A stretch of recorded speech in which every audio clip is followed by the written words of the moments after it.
Welcome to Podcrushed. I'm joined by my co-hosts Nava Kavlin and now a year older birthday girl. Birthday girl. Sophie and Nava. Happy birthday. I was hoping you might go into the more exciting Stevie Wonder. Well, that's a Happy rights issue. birthday. That's a rights issue right there. Actually, happy birthday is a rights issue no matter what. It's still a privately owned song. Really? Do you think wow? one of them is Yeah. expired by now? Who is the no, greedy has to be in person the public still domain. holding on to happy birthday like This they is have a private piece of beach or something? No, Yeah. this is a real thing because you can't just sing it in a movie or a TV show because it's a rights issue. I've learned this early on, and it's something that's just known and understood. You can't just sing happy birthday. You have to get. It's about time someone came up with. Okay, I don't think another. anyone will sue us if we sing it in Persian. So, tavalod, Mubarak. Mubarak. This is where the Thank Zoom you, guys. feedback is just not working. I can't Yeah. tell who's.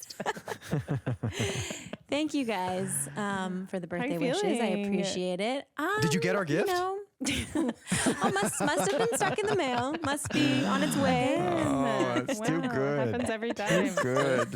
Is that funny, Penn? No, I appreciate it because you know who forgets my birthday? And I have to David? remind every year? Yeah, David. Yeah, David. that's fair. I've caught on, so I remind him well before. Does he just not have a calendar just so invite? you know. I mean, yeah, so he might find out on the day, but he's not. He's not looking He's not ahead. planning it. I see. What did So I you appreciate do? What did you do for the big 3-0? I know it was a few years back now. And no, that was last year. No, that was just I'm this turning last- 31 okay. this year. All right. Yeah. Okay. Actually, I did absolutely nothing. Birthdays really stress me out. Birthday celebrations or parties. I feel like I have small, disparate groups of friends, and the idea of hosting and bringing them together in our apartment. Yeah. Somehow, Yeah. for some reason, that gives me so much stress. I'm like, yeah, if I had a yard, I would do it. Or I make up these scenarios in my mind. Like if I had this or if this was in order. But it's the fact that it's the fast for Baha'is.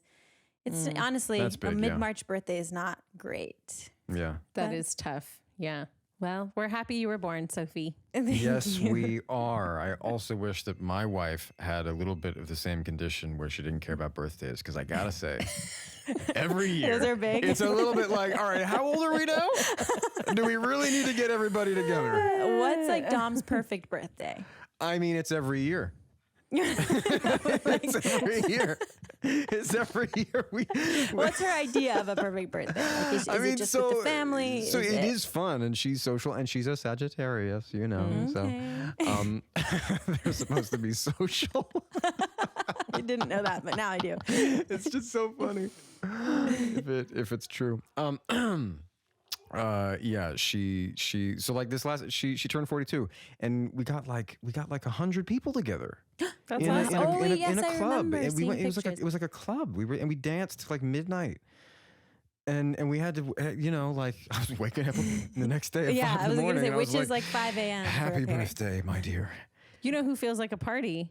Who really felt like a party today was our guest. Honestly, like she brought that. so much energy and vigor to the space. I Very much. was really yeah. refreshed. Yeah, she brought some youthful pizzazz because Soph is now Yeah. aged out of youth. Yeah, we no longer have a young person on the washed team. None up, of just us all are old. young.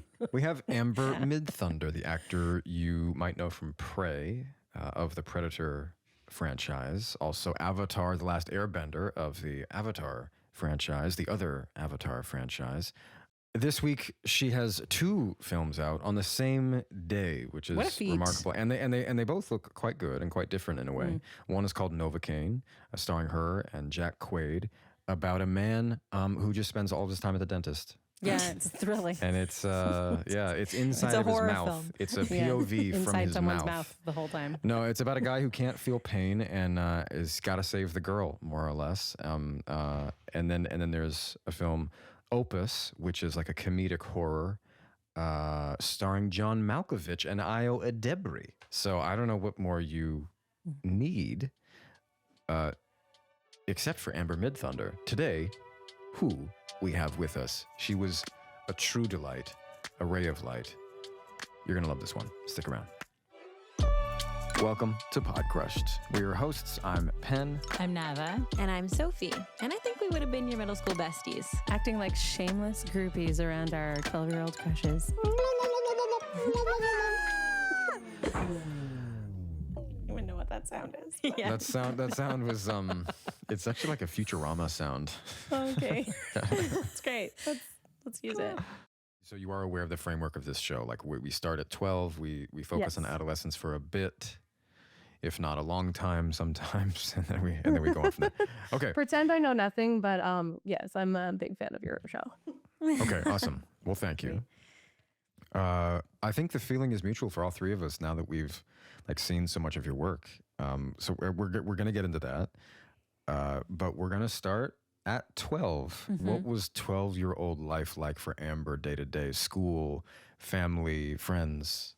I was just like an artsy fartsy little like, the world doesn't understand me. I am 100 years old, but I'm only 12. You know, like I just felt Yeah. like I felt like I had just like lived forever. This was also Twilight was very popular at the time. So you were feel Bella. Like, Is yeah, that her name, Bella? I was Yeah. Bella, but also Edward, but also Jacob. Right, I was right, like right. all three of them Right, wrapped okay. into like Okay, one okay. Amber burrito. Multifaceted. You know, I was Wait, if you could describe each one of them with one word, what would they be? Like what is Bella? What is Edward? And what is what's the other one? Jacob. Jacob. Jacob. Jacob. Yeah. Justice for Oh, Jacob. sorry. I'm giving you the biggest eye roll. Okay, I see what team you were on. Very rude. Okay. I mean, I feel like Bella is like it's more body language. I feel like Bella was this. She was this one. You know, she was very like. Yeah. Yeah. Yes. I feel like Edward is the. Have you guys seen the memes of like the way he only sits with one finger? He'll like every time he sits down in a scene, he'll like put his fingers on the table. No, I have not seen this. That sounds amazing. though. No, there's like compilation It's videos so of like in the true. movie. Every Yeah. time he like sits down, he'll first do this It's like delicate. Mm, on the surface near him, right. which I feel like is very like it's precise, right? Like he's always ready to go. Yeah. Mhm. Nothing is an accident. And then I feel like Jacob is he's the meme of like running around the house when he's like, "Look, where you been?" Yeah. Wait, I want to say that you have the most infectious and unironic love of Twilight of anybody, the not only on the best. show, but anybody I've ever met. I'm just like, wow. I've been missing out. I've truly been missing out. We need to I get think you that's, and like, Robert really- Pattinson in a room because Yeah. Oh my the God. two of you like, going So back and great. forth would be amazing. I highly suggest that we all rewatch it immediately when this call is done. It's so great. I have a friend, Lily, who texts me frequently, Loka, where you been? I love it. It's so It'll never die. good. That's the thing. Yeah, It's like it's the I think best. I'll be like 87 years old with like a billion grandchildren, and I'll still Yeah. talk to them in Twilight. great. It's great. Yeah. Amazing. So yeah, so it was big. That was a big part of me at 12. Yeah. But yeah, I think that I was just very like, I think I was very creative. I, kind of like grew up with like, I have older siblings. They would like live with us sometimes and then sometimes not. So there was like a weird, like, I was like the baby of our family, but also I think there's like only child things in the sense of like, I grew up out in the country. And so like, there was a lot of like, just having to like entertain myself with like me and some sticks, And is like this in New me and the Mexico? dogs. Yeah. Yeah, I grew up mostly, we moved around, but like mostly in Santa Fe. At that time, I was in Santa Fe. And so like I just went to this like small charter school that I think tried to be art focused. But it was very small. And so, we didn't have any sports teams. We didn't have really much of anything. And so like I think it was a lot of just kind of like being left to your own devices and being like, okay, what are you gonna find that like entertains you? What are you gonna find that you enjoy? And it was a lot of like I think it was a lot of that. I think I really like turned inward and I was like probably like obnoxiously like I took myself really seriously and I think I really thought I was intellectual. Which I can't imagine like how that was for my mom, to talk to me and just be like, no, mom, you don't understand. This is philosophy. But yeah, that was where I think that paints the picture of like me at 12. Amber, you're both Indigenous and Thai, and of course, ethnicity, race, culture. Those are like the that's like the water that you're swimming in, and it infuses like every part of your life. But I'm curious how those two cultures, what role they played in your upbringing and like how they intermingled.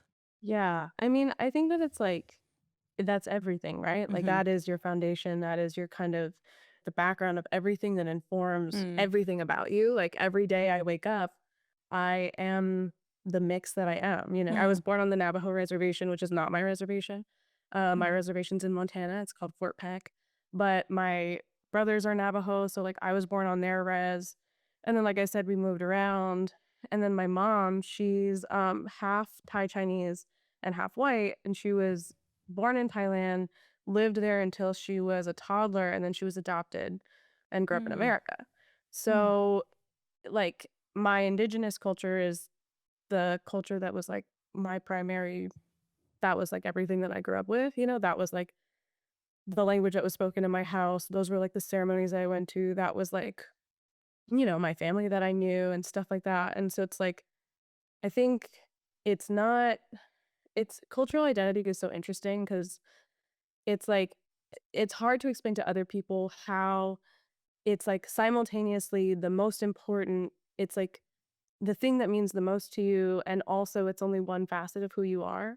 Of course. Yeah. When you come from like marginalized communities or like a minority community, you are all of those things. You are like every single one of, you know, your ancestors who came before you, and yet like you're also just like a girl who likes A matcha. Twilight fan.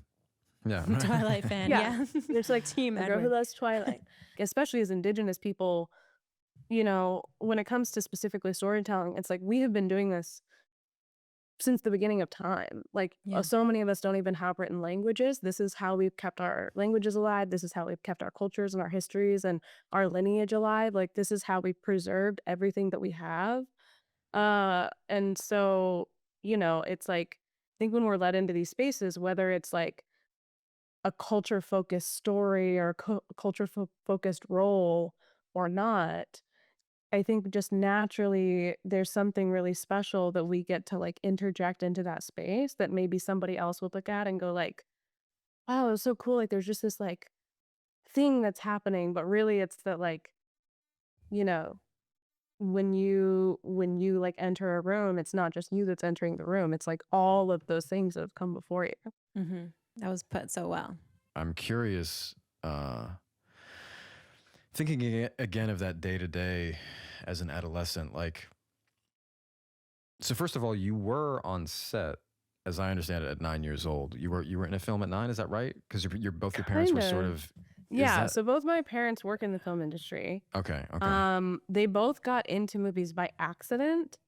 And so it's not like it's kind of hard to explain like what that dynamic was like for me because it almost like didn't, it was truly just like my parents' jobs.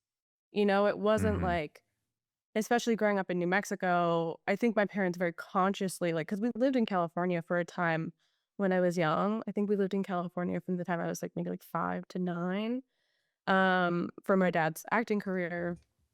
And I think, you know, very consciously they were like, no, we don't want to do this. We don't want to live here. We want her to like be a real kid and like live in the middle of nowhere and just kind of have a, I think, just to grow up in a way that felt really grounded and really like far away from any of that. So, you know, my mom is casting director and like I grew up in her office. Like I think for my like 8th birthday, my parents bought me like a pink Disney like princess tent that had like a blow up air mattress in the bottom and it lived in her casting office. So like every day after school, that's where I would go and that's where I would do my homework. So it'd be like listening to actors audition. And like I didn't, you know, nobody explained that to me. So you would just kind of, you're like, I don't know, I just have to be quiet sometimes. And that's kind of like all you think about. And like my dad, when he would like, you know, have a job or whatever, like I remember I would like read his lines and I would like memorize, like when he was memorizing them, I would memorize them. And like, I just thought that it was like I just thought, I was like, see, isn't this so impressive? I can say so many words from my memory. Like that was what I had like that was what I thought was like the greatest skill set. So I think it's like not surprising that I ended up here, but I think my parents were very conscious to like not ever suggest or connect anything close to like what they did to what I could do. You know, I think that they were very like intentional about having me like think about anything. And I did. I cycled through like so many other I was 17 when I moved to LA to act, but like I feel like I had so much more before that because there were so many other things that I wanted to do. Like I at one point thought I was going to be a nutritionist. I thought I was going to be a makeup artist. I thought I was like there's so many other things that I like loved first. Was MMA in there, or is this the internet? MMA was in there. Okay. I did think I was going to be an MMA fighter at one point. Just How close? because How close did you get? I think I did 2 tournaments when I was about 12. Okay. Amazing. No, but that's like the tournament is much more than just a class. It's not an MMA fight though. This is what I mean. I really thought a lot of myself at the time. You I were was like, a intellectual, but tournament, also a fighter. I could handle a fight. It's funny because now I like stopped fighting for a long time and now I'm prepping for a job and that like involves a lot of fighting. We're doing a lot of training and it's like to re-enter this space that it feels like I've never done it at all. So it's like to re-enter this space where it's like I have like this like a woman who is a real Muay Thai fighter. Like even just when she's training me, if she like taps me a little bit or if she'll like move around me, I'm like, you're so fast. Where did you go? You're so fast. It's like funny to me now to think that I was like, yeah, I could be that. Yeah. That's incredible. Well, I feel like there's I don't know if like feisty is the right word or just like strength maybe is better, but I'm really struck by I was, doing some research about you over the weekend and listening to you on different podcasts, and there was a story that you told regarding like from an early age you knew the career path that you wanted, and you were really clear that like I think you said you didn't want to be on a Disney path. You wanted to be on the Winter's Bone path. And I was really struck by that, like at your young age, that like that's the one, and that like Jennifer Lawrence and Viola Davis were your idols. And I was just curious. I was curious about a few things. Like one is, how did you have like I don't know what the word is. I don't know if it's confidence or like self-assurance to know really clearly and to not be like, I feel like a Disney path is really alluring for a young girl. So sort of like, what do you think about you sort of made that not alluring? And how did your team reply to like you at a young age being like, no, I'm not going to do that one, which is the well-worn path for most young actors. Yeah. I want this other one. I think, well, yeah, I do. I think I just like had a psychotic like confidence in myself. I think I really did. Like when I moved to LA at first, I think I just had this like believing and thinking as if all the things that I wanted had already been accomplished. Or that like I think I saw myself as like a very fully realized thing. It felt like something that existed outside of me. It wasn't even like this is what I want to do. It's like this is the only thing that I can do. It's more like this is what I'm built for. And how did my team respond? They did in fact send me out on a lot of Disney auditions. So they were like, that's cute, you're 17. Okay. And I ended up on a show. I ended up on a Nickelodeon show. Got fired from that Nickelodeon show immediately. And then I think everyone was like, oh yeah, she was right. She's not built for this. And I was like, yeah, I told you. I tried. Can I ask, I'm not trying to like stir the pot at all, and we can cut this if you're not comfortable, but why did you Who get fired fired? you? Yeah, why? Why did you get fired? It was such an interesting, it actually was a very interesting time. I was in a movie called Hell or High Water. I had in the morning a scene with Ben Foster, and in the evening I had a scene with Jeff Bridges. And I remember like all the feelings leading up to that. And it was like I knew who Jeff Bridges was, and I was like, yeah, that's crazy, that's amazing. He's a legend. And I remember like looking up Ben Foster, and I had like seen some of his movies, and, like watched some of his interviews. I remember we like walked in to the hotel that we were checking into, me and my mom, and there's this guy in the lobby who like walked out, and I remember I just like couldn't even breathe when I saw him. And I remember we like looked at each other, and then he like immediately walked out of the lobby. And I was like, I think that was him. And our scene that we had together, which is not in the movie, was like very intense. It was like he walks into a bank, I'm in there alone, he like pulls the gun on me, and like makes like a bunch of crazy threats, robs me, and then he's like out. And like we didn't do any rehearsals. Like, we didn't like, there was nothing. It was just very like, we'll feel it. We'll feel it on the day. And I remember that was like the first time, like I had kind of different little like markers of like when I felt kind of the rush of like, I don't know, the acting bug, I guess, of like when, this kind of like infectious and addictive feeling that made me go like, oh, that's what I have to do forever. I had this like crazy out of body experience where it like felt like somebody else like came into my body, shoved me out, Whoa. like took over. And then as soon as the scene was done, it was like everything came back to normal. And it kept happening Wow. like over and over and over all day. And that was the first time that was, I think, the biggest time that I was like, yeah, this is it. And what's funny about that is that the day before that, I had done a tape for this Nickelodeon show. I was like, I don't know, I guess I'll just do this tape, whatever my agents want me to do it. That day, because I had left my phone in my trailer, that day I came back, it was like a Friday. I had a bunch of calls from my agents and they were like, you got booked on this Nickelodeon show. It starts filming on Monday, you got to come back to LA, blah, blah, blah. Showed up and it was like, listen, everybody has different things that they like and that's all fine. And everybody is different creatively. It was just not the space for me. And I remember I showed up and it could not have been more the opposite of what I had just experienced like 72 hours earlier, where it was very like, it was like in these stages and it's like dressing rooms and it's all moving very quickly and everyone's like, and it just is all very like, I think light and kind of unserious. And like, it was everything that I wasn't built for. And it was such an interesting experience to kind of like have those two next to each other. And I think it was very like confirming for me about like everything I wanted to do and the direction that I wanted to go in. Just like with my career and creatively. And then there was also some other stuff. And then we were dead. That's an incredible like story, that. Amber. I don't know Ben well, but I know his brother John, and I know others who are close to him. And he is an enigmatic, really interesting force as an artist. And there's something about the way you told that story that kind of clicks and makes sense to me.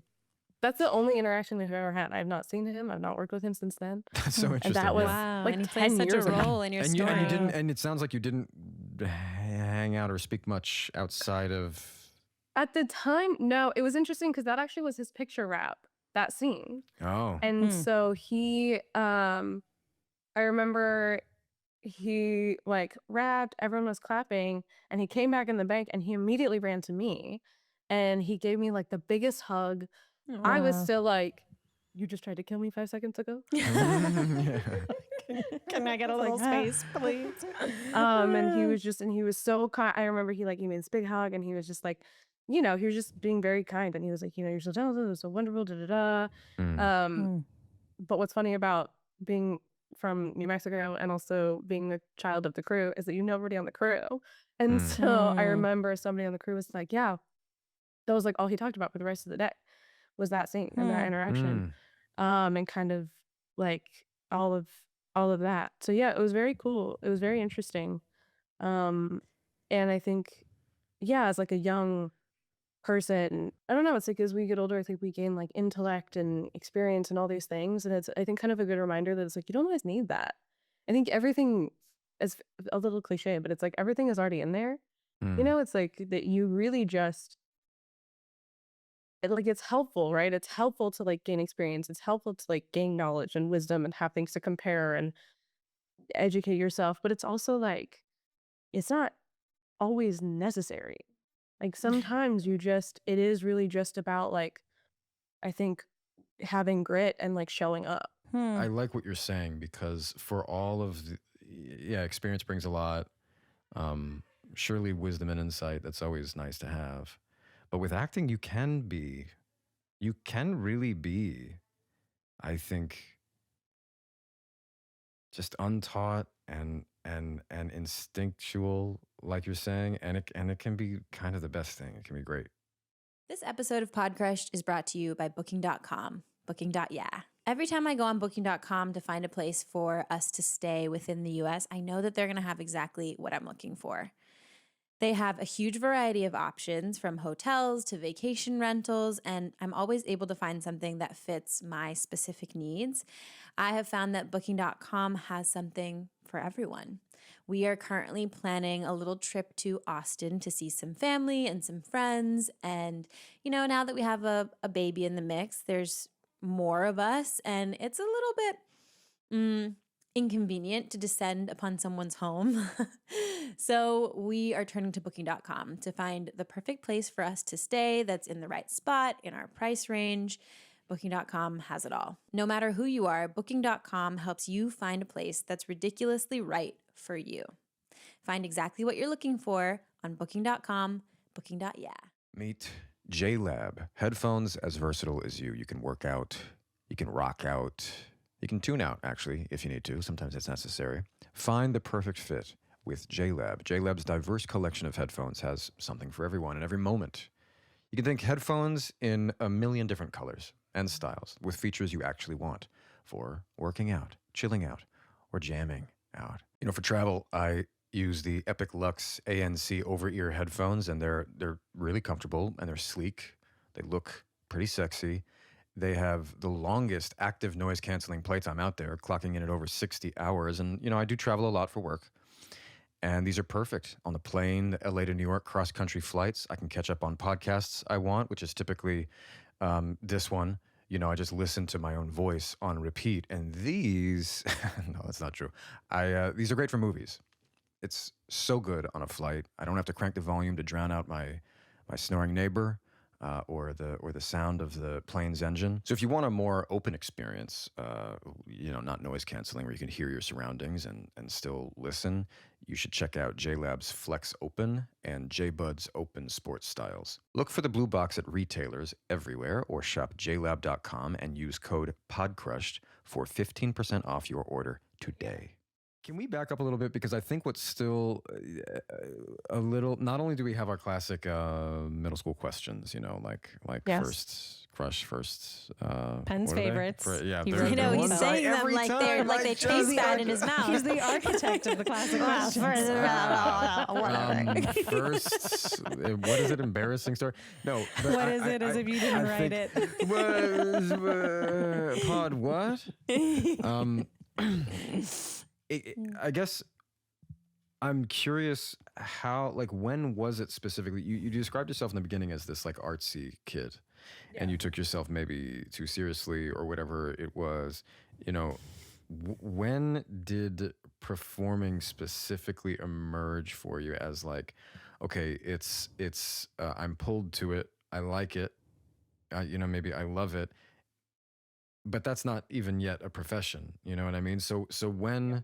So I guess it's unclear to me when you started to actually audition, when you really Right. felt you know what I mean? I'm just kind of Yeah. curious about that term.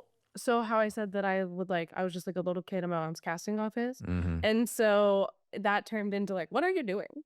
What are these Mm. people? Why are they here? Basically, I just started working in her office from the time I was really little. I just got really curious. I really enjoyed it. I don't know why. I thought it was so cool and so fun. The casting process and just having auditions, having actors come in and audition, I thought was so cool. And so I would the deal was if I could finish my homework in time, I could help with auditions. And so I would finish my homework, and then I would bring, actors in and out of the room, which just that's probably the most responsibility you can give a 10-year-old in that environment. So it's I would call actors in and out of the room. Eventually I started running camera. And then I think it was around the time that I was I want to say 12 or 13 that I started reading. I started You were the being person a they were reader for reading these with. actors in their auditions. And it just, I can't even describe the feeling that it had, but I remember that was, I think, the first time where I was well, what is that? And it wasn't even something I consciously thought about. It was just a feeling. Mm. And it was that. Looking back, I recognize it, but I think at the time it was just oh, you know how your heart starts beating and you have all this adrenaline for 2 minutes, and then all of a sudden the actor leaves, and then another one comes in, and then it happens all over again. That was kind of my experience of that. And then of course it would there were different times when we would go to set with my dad and visit and stuff, but I think that was I was younger then and I had no understanding of that at the time was very why do you dress different than everyone else? Why do you stand far away? And then everyone gets very quiet again, and then you come back and everyone's very loud. Like it was very like very, very basic understanding. So it was really that. It was really like working in the casting office. And I was very lucky because I also got to like sit in on callbacks with the directors and kind of like watch the process of like people getting like, isn't like directors choosing actors for roles. I got to see that so early. Like that was because I didn't go to acting school. I was never really a class person. Like I didn't ever like formally train. It just wasn't for me. But that was really my like introduction to like the actual business side. And so like I thought I was gonna work in casting. Honestly, I loved casting. I was like, oh, this is what I'll do. And I don't remember like consciously choosing acting. It just became clear. I was in my school plays and I was like in a couple non-union commercials, and my mom would like let me audition for movies or whatever if they were like in New Mexico. It's also like a small industry at the time, so it wasn't like there was like a lot going on. So yeah, it was all kind of like woven together, but just with like always tailored around like, do you feel like doing, like, what do you want to do? Do you feel like doing this? Do you not feel like doing this? I remember I got a role one time on a show when I was like 10, and it was like that day I decided I didn't want to do it. And my mom was like, all right, are you sure? And I was like, yeah, I don't want to do this.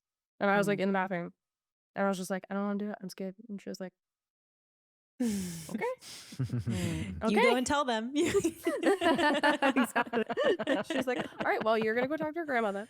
And then your grandma's going to talk to him. No, yeah. So it was very much always like, what do you want to do? You know?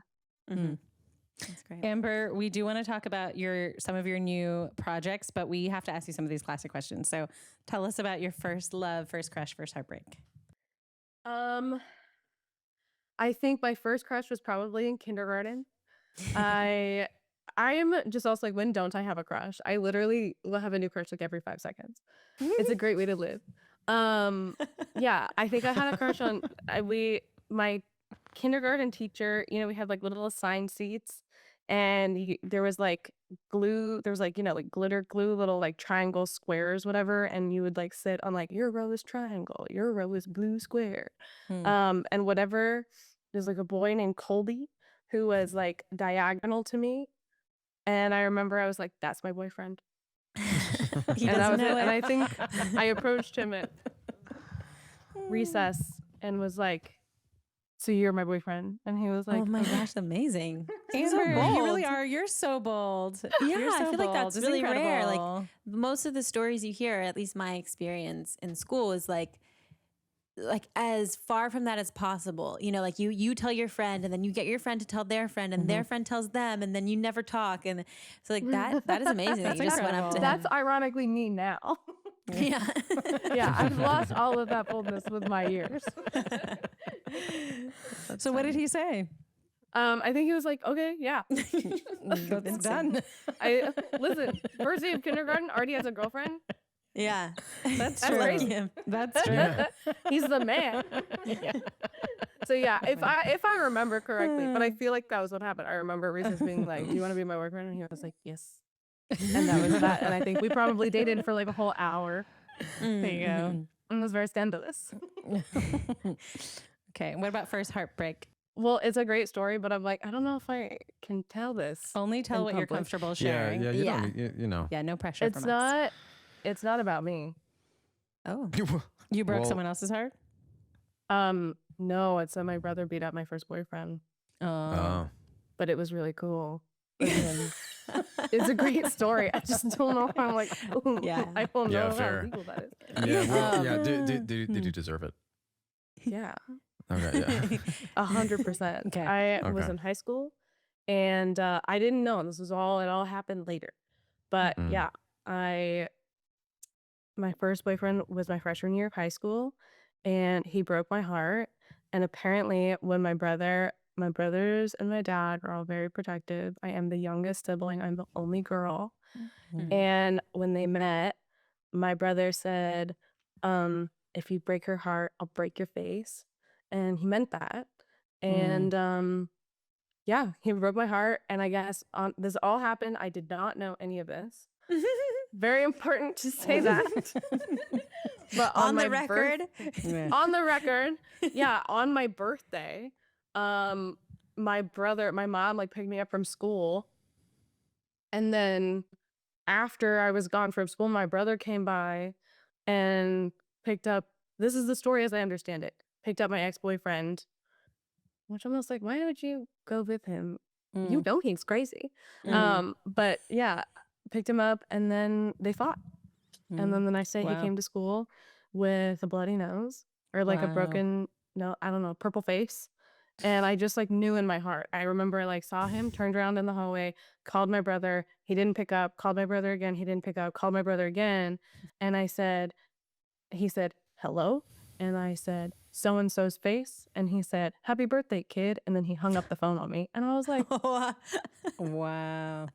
yeah. So that was the first, that was my first heartbreak. It was crazy. That is really like a scene from a movie.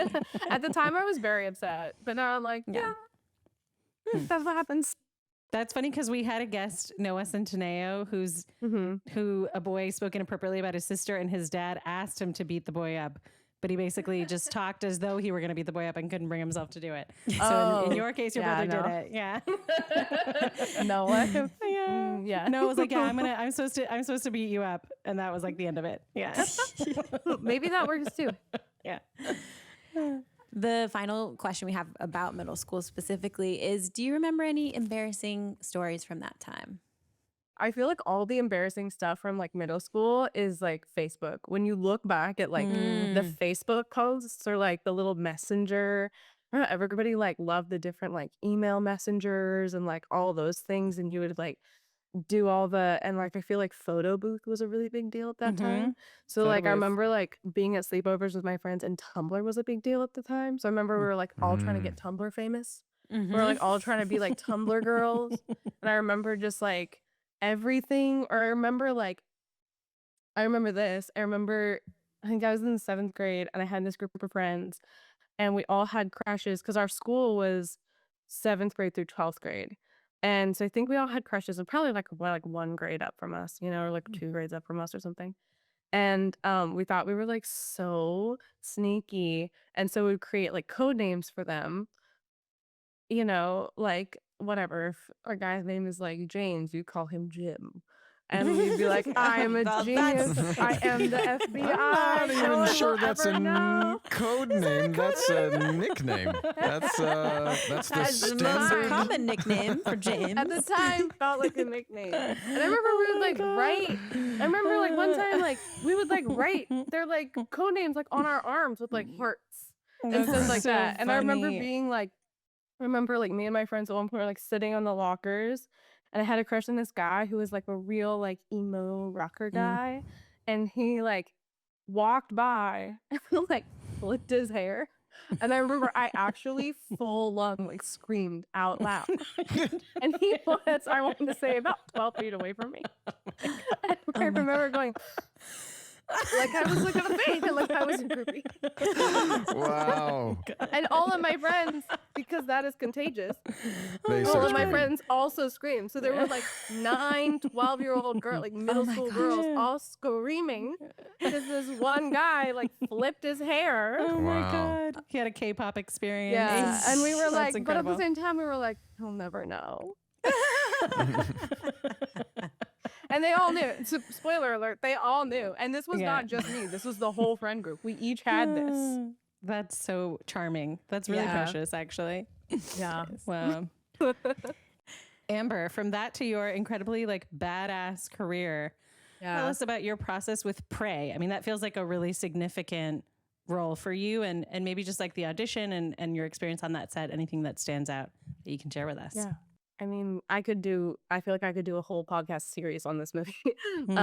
It's, it changed my life. And the audition process was like wildly conventional.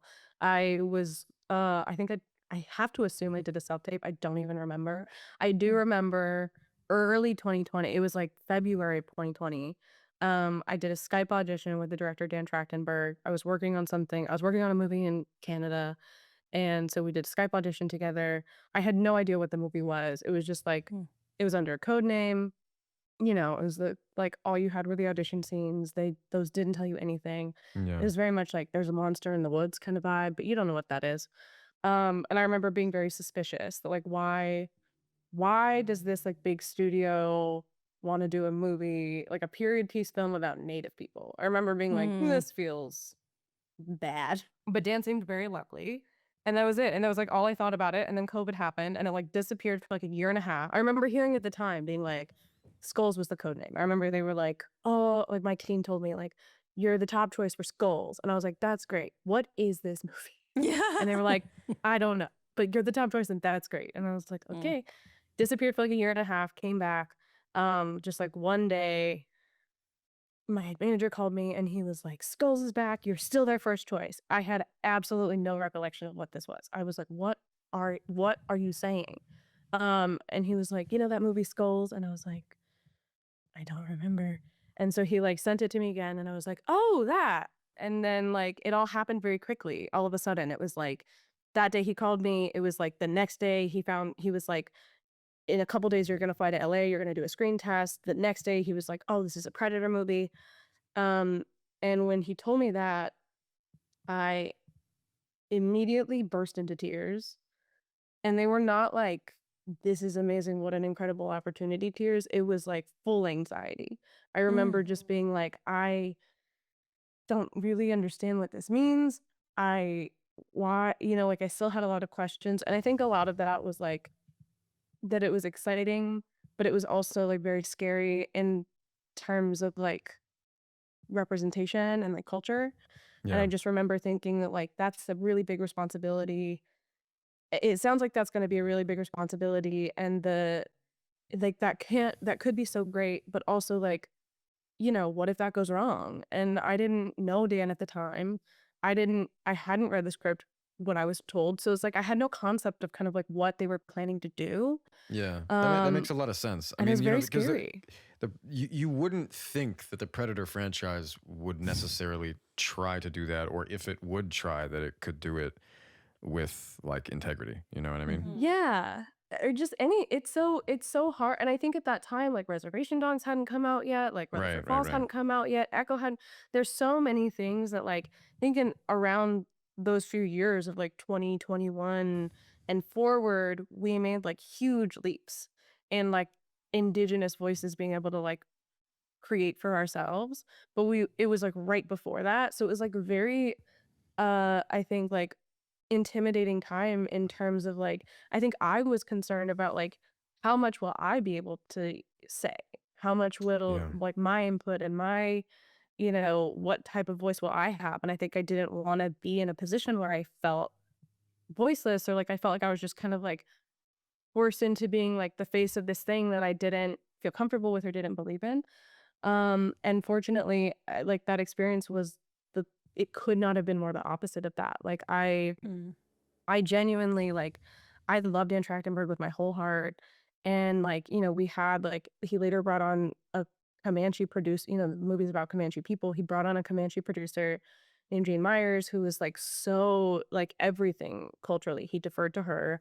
He was very open with every indigenous person on our set, being like, if you haven't, like, nobody had a bad idea. He was never like bigger than anybody's input. And that I think was so, you know, and it was so important, and it was so encouraging to see. Like, it really did not feel like we were making this like big studio movie. It felt like we were just all kind of a collective team there to make a thing. And it wasn't really like, it didn't always feel like even a Predator movie. It didn't even always feel like a movie. It just felt like something that we were all trying to like push forward together. And so I think that that's so much of like why it became what it was. And it was so like, it was so nice for me to be able to have an experience like that, where I was like working with like so many indigenous people. I had also never gotten to work with so many Native people on a project before. And so for me, there was just this like level of like comfort and like joy. I think that I had never like, that I realized also that I was like, oh, I want to feel this all the time. This is all I want to do ever, you know, is like be around the people who understand things that you can't explain to other people. Wow. So it was like actually really everything that I was afraid of, it like turned out to be the opposite. And I was just like so thankful for that. That's so Hmm. nice. That's beautiful. I Yeah. heard that Dan Trachtenberg was originally considering, like, didn't know if he was going to do it in Comanche or in English, Mhm. and that maybe you auditioned at one point in both. And I'm curious about what you thought about the decision to eventually do it in English.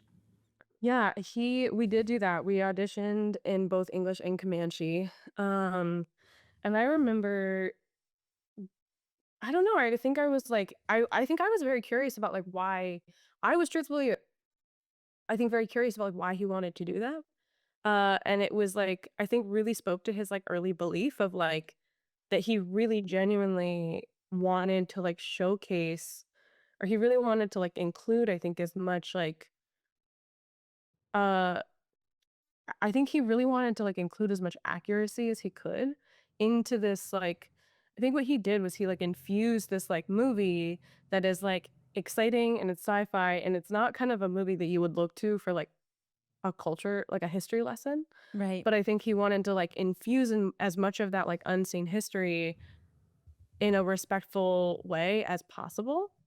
And, I think that that's like part of what he does is he like takes things you don't see and that you might not even consider as like entertaining. And then he like makes them so fun and exciting and interesting. Mm.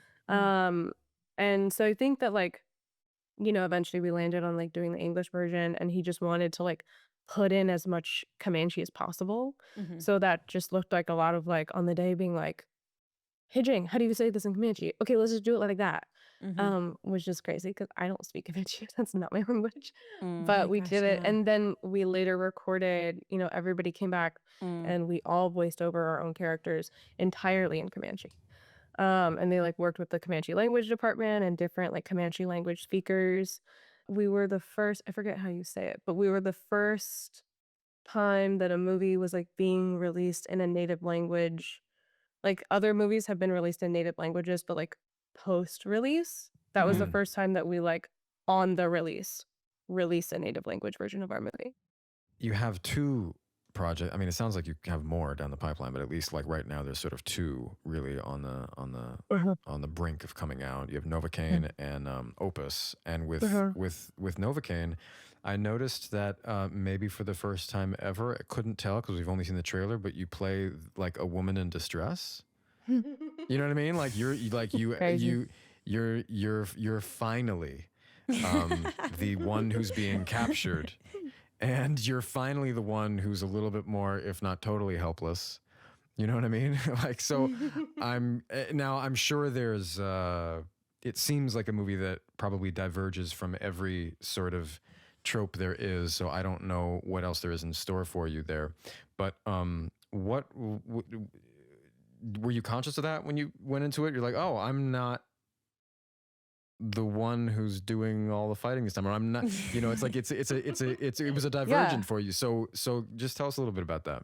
Yeah, it was very I mean, it was it was a very different experience for me to experience an action movie where I had so little action. Right. But it was cool. It was like I had never, not to say that I was like coasting, but comparatively, I mean, like Jack on this movie, he was just dying, Yeah. like every day. He had all kinds of crazy stuff to do. He was so exhausted. He had big action sequences. He was like on this crazy meal program and he was in the gym all the time. And I had like 2 weeks off in the middle of this where like my mom and my best friend came to Cape Town and we just like went to the spa and like Oh my visited gosh. the mountains Sounds and amazing. like went to the Yeah. townships and hung out with our like friends and stuff like, and it was like so cool. And then I would see Jack and he'd be like, "How are you?" I was like, "Oh man, I know what that feels like, and it's not me this time." So yeah, it was like different, but it was cool. I mostly took this movie because I was really excited to work with Jack. Actually, so the director of Prey, Dan Trachtenberg, also directed the pilot of The Boys. And so when we were shooting, he would always talk to me about Jack. And he was just like, "Oh, you're like whatever." He was like, you guys really remind me of each other. You like, it would be so cool to see you guys work together one day. Da da da. Like, that would be such a cool combo. Like, you have to meet. He's so cool. He came to our premiere. I didn't meet him there. And so we kind of just like kept missing each other. And then this movie came up, and like I really love Dan and Bobby, the directors. You know, I'd seen a couple of their movies and I thought that they were really cool. And I saw that Jack was attached and I was like, oh my God, that sounds so amazing. And so I like read the script that night. And this character was like very different for me. You know, I'm very intentional about like I love to play, I think, strong characters. And so she definitely has that DNA still, but it was like a very different, I've never just like played the girl in a movie, Yeah. you know? Like I've never just been like a girlfriend and whatever and like those kinds of things. And so it was like an interesting kind of like opposite challenge for me to like do less. But I was like, there's also something that's very vulnerable about that. And I was like really interested in having that experience. And this like turned out to be a really great group of people also. Like it was just so much fun. So yeah, it was like it was an interesting challenge to play Sherry because she is like still very feisty and like cool and strong. But yeah, the position that she's in the movie was like in so many ways things I had never done. Was Dan right about you and Jack? Yeah, I could not love Jack more. He is Aw. so instantly, we were like, I think we just broke down like, okay, this is how I like to think about things. This is what I like to do. Like when I'm on set, I did this. And it was very like back and forth of like, me too. Okay, me too. And I do that. And oh my God, me too. So we like very quickly realized that we were like aligned in all of the things. Which like made it so easy, I think, for us to, because we had like our first day was like an intimacy scene of the whole movie. First and so day. I think, yeah, first day. And so Yeah. that I think I for love us that was schedule. like, okay, Just we're gonna jump jumping right in. Yeah. But it made it really easy. Wow. Novocaine is about a man who he has an inability to feel pain. And I was just curious what your pain tolerance is like. Like, is it high? Is it low? And how do you know? Like I know that I have a low pain tolerance because I have thrown up from period cramps before. So I'm like, probably pretty low. But do you have a high or a low one? How do you know? Well, I will say also I feel like period cramps are really bad. It's true. It's either that they're really bad or I have a low pain tolerance. We don't know. No, I'm gonna say you're really tough and they're just really bad. Yeah, thank you. I don't know. I think it's all relative. I feel like I've been around people who are really, really tough and comparatively I'm very soft. Like, and then like my dad has like an insane pain tolerance. Like I actually genuinely think I have only seen him feel pain like twice in my life. And I've seen him get some Wow. crazy injuries. So like compared to him, I'm like, I would say I'm quite soft. But compared to like, you know, most of the other uh compared to a lot of other people, I think maybe. Yeah. Like my dad's slogan of my childhood also was good thing you're tough. So like anytime something like if my like I don't know if one of my brothers did something to me or like I remember one time my brother and I went on a run. We were running through the mountains and he pushed me and I fell and I like spun out and a rock like shoved itself under my skin and my knee and it like just immediately it was like sharp and so it just like shoved underneath there. And I remember I like got up. It was like too far in for me to pull it out. So I had to walk home and like have my mom pull it out. And I remember when my dad heard this, he was like, good thing you're tough. Wow. And so I feel like it's high. all relative. Yeah. I think I'm like right in You the are middle. Jack's character. Yeah. That's I incredible. This is want to based on say you. average. I think I have an average level pain tolerance. Yeah. Wow. You and Ayo Adebari have a movie coming out together, also with the incredible John Malkovich called Opus. I think Penn referred to that. Ayo was a guest on our show in season 1 when we didn't even know exactly what we were, and we met with her in person. And I think to date still might be the most that I've ever laughed with a guest. And I'm just curious if you have any memorable, I know the movie hasn't come out, so usually people don't tell like BTS until something's out, but if you have any like memorable stories about working with Ayo, who's just like such a little force in herself. And then what surprised you most about John Malkovich? Because there's so much lore about him just as a person. Yeah, I mean, John Malkovich, I will say great, like, you know, there's music involved in the movie. And so like very talented artist in all capacities, music included, which I just didn't know that about him. And just also incredible to see somebody who's like, it's so cool to see people who are like legends in their own regard show up to work every day as if it's like the first time, just like with the same amount of like passion, you know? So Yeah. I would say that. Io, I mean, Bruh, I would just like she's crazy and she's amazing. She's the smartest, most funny person I've ever met in my life, and I am obsessed with her. So most of our scenes were together. I would say all of my scenes were with her. And it was just cool. You know what I'll say? It surprised me about Io. She runs fast. Oh. She runs really fast. Okay. That's all that I'll say about that. But that girl can run. Okay, good to know. Oh, I'm intrigued. Noted. Can't wait to see Opus. Yeah. If you could go back to 12-year-old Amber, what would you say or do? What would I do? Nothing. I would chill with that girl. I would love to see what she's doing. I would love to watch Aw. her.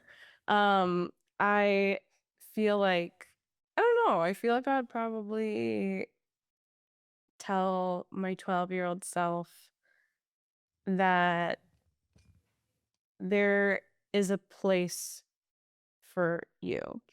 Like everything, I think it's easy for kids. I think it's easy for like mixed race people to feel kind of in the middle of a lot of things.